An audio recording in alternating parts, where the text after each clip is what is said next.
Namaste. Sindh, Pakistan this week. Reportedly, 55 bonded slave labor Hindu men, women, and kids escaped from private prison. Present before the session judge in Umarkot, their freedom was declared, but as they came out from the court, culprits beat and tried to abduct them again for slavery. This in Sindh, Pakistan, Umarkot. Earlier, last month, this video made waves on social media, which allegedly shows a Hindu woman being abducted in broad daylight without any concern for intervention by police or standers-by or any other interventions. This video, also from the same region, Umarkot in Sindh, Pakistan. A few days after which, an activist who had been speaking on the issue went to social media to raise awareness of openly public threats to his life that had been directed against him, claiming he was in imminent danger of lynching in Pakistan, as there's a huge public campaign falsely accusing him as being anti-Islam and anti-Pakistan for his stance against sex slavery of non-Muslim girls. He claims extremists are spreading propaganda against him for raising his voice against forced conversion and ongoing injustice to the Hindu community in Umarkot, Sindh, Pakistan. Decades of bonded labor, decades of reporting of the bonded slave labor of Pakistan indicates children as young as 7 years old can be found in compelled labor work. Workers are reportedly even sometimes kept in chains. Tedious and unpaid work, such as picking cotton, is also observed, repeating that this type of labor can be found to be unpaid work. Children as young as 7 years old and workers are sometimes known to be also kept in chains.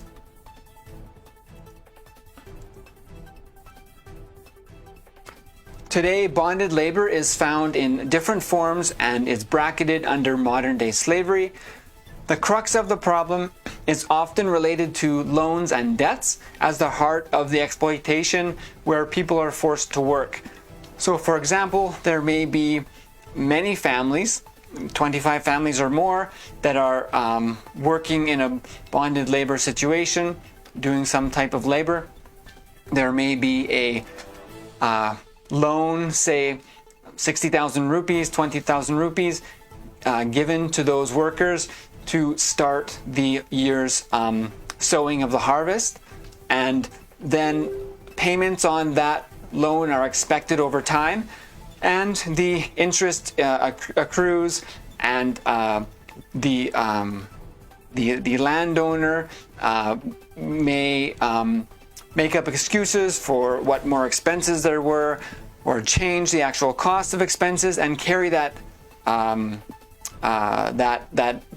loan forward rather than allowing the workers to pay it off. And the amount of profit that is gotten from a harvest may be reduced in how it is presented to the workers so that they get less share and there's less opportunity to repay the loan that they had taken initially. And in this way, the bonded labor situation compounds year after year. There's reports of often observed beatings, physical abuse, And as has also been reported on similar situations, workers are even sometimes observed to be kept in chains itself. And many of the women are known to be routinely whipped. A lot of the people may be illiterate and unable to actually understand completely what are the reports as per the amount of profits that the landowner is reporting, or even the costs of certain materials, or what the meanings of certain things are, the percentages of, say, interest or repayment schedule that is being agreed upon. So there are various ways that this cycle of bonded labor has been perpetuated to keep the laborers in a powerless relationship. Kids may be drugged to keep them quiet. Girls may be gang raped. So all of these atrocities have been reported over decades in these types of bonded labor, slavery situations. Atma Shanti has been offered, as at least 12 yatris died and 16 others were injured in a stampede that occurred at the Mata Vaishno Devi shrine in Jammu and Kashmir early January 1st morning. There was a stampede that was reportedly triggered when a group of people who were present at the shrine attempted to make a U-turn and were confronted by another group, and things escalated, and a group of people were instigated into movement where nearby devotees were also sleeping. Apparently people were trampled and crushed in the stampede. At least 12 yatris had died and at least 16 others were injured. The Supreme Pontiff of Hinduism, Bhagavan Nityananda Paramashivam, and Kailasa Nation takes spiritual responsibility for bringing about world peace, for enriching the entire humanity, and for teaching the humanity the timeless contributions and spiritual benefits of not only the Varnashrama Dharma system, but the entire ancient Enlightenment Hindu ecosystem itself and the civilizational nation of Kailasa. Atma Shanti was offered for the pilgrims who lost their lives and was performed by the Supreme Pontiff of Hinduism, Nityananda Paramashivam. The rituals were performed by the Supreme Pontiff of Hinduism as per Vedas Agamas, having taken spiritual responsibility for bringing about world peace. Kailasa's Department of Human Services offers Maha Maheshwara Puja at the feet of the Supreme Pontiff of Hinduism for the same on the auspicious day of Mahalaya Amavasya on the 2nd of January 2022. You can offer your Maheshwara Puja by visiting kailasamailer.com/sevas. Another report from Karnataka claims a complaint filed against a school in Karnataka for forcefully imposing Christianity on students. NCPCR takes cognizance. The National Commission for Protection of Children's Rights, the NCPCR of Child Rights, has directed the Deputy Commissioner of Mandya to initiate inquiry and take necessary legal action against Nirmala English High School located in Pandavapura town, Mandya district, for forcefully imposing Christianity on minor Hindu children. The Nirmala English High School is running under the aegis of an international Christian missionary organization named Salesian Missionaries of Mary Immaculate, SMMI, is also receiving aid from the Karnataka state government for providing education to the poor. It was reported that on December 23, 2021, parents of some students and locals had an argument with school management for making their children participate in Christmas celebrations in the school and collecting 50 rupees from each student in the name of celebrations.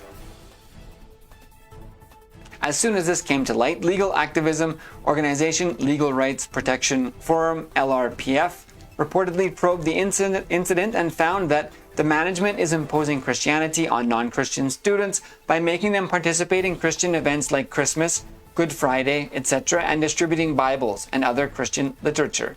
Students were also being made to observe fast on the eve of Christian religious events. So it's being reported that in this school, 50 rupees was collected from each student in the name of the celebrations, whereby school management was making children participate in the Christmas celebrations. And in accordance with this, collecting 50 rupees from each. Also that the school management had made it mandatory for students belonging to different religions to participate in the daily Christian prayer in the morning, but otherwise making it optional for them to participate and stand for the national anthem, as per reports. Also repeating once again that non-Christian students were reportedly made to participate in Christian events like Christmas, Good Friday, as well as observing the distribution of Bibles and other Christian literature, and that students were also being made to observe fasting on the eve of Christian religious events. So these are the alleged reports from this incident in Karnataka. A complaint was lodged with the NCPCR by the LRPF against the school for violating Article 28.3 of the Indian Constitution. The NCPCR has now taken cognizance of the matter and has directed the district administration to initiate action against the school.